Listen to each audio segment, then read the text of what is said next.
Krishna recording studio Delhi.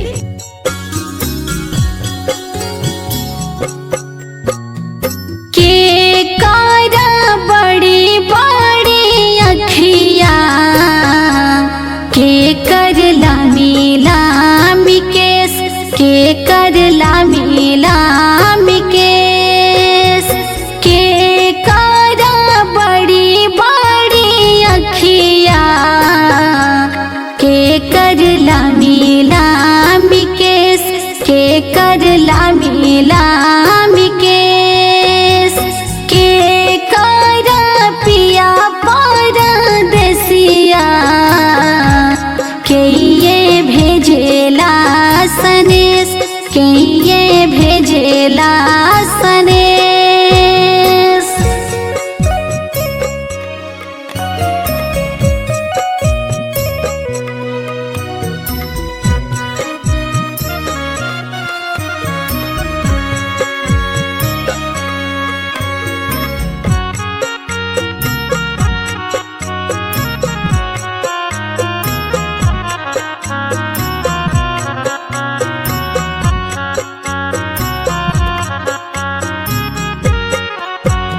छठी माई के बड़ी बड़ी अखिया उनकर लामी लामी केस उनकर लामी लामी केस।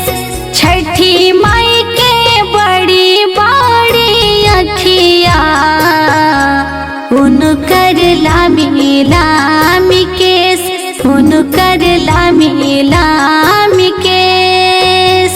उन्हीं के पिया परदेसिया उहे भेजेली सनेस उहे भेजेली सनेस।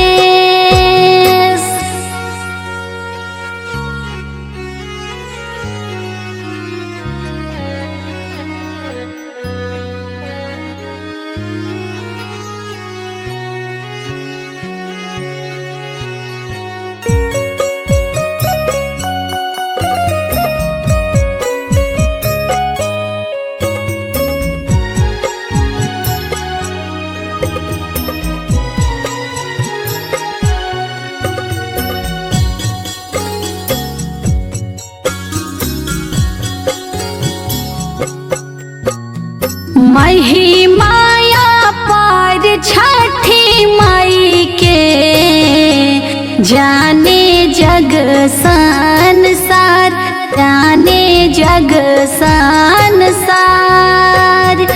मही माया पार छठी माई के जाने जग संसार जाने जग संसार। हंसी खुशी राखा सो सबके छठी माई नैहर ससुरार छठी माई नैहर ससुरार। Krishna recording studio Delhi.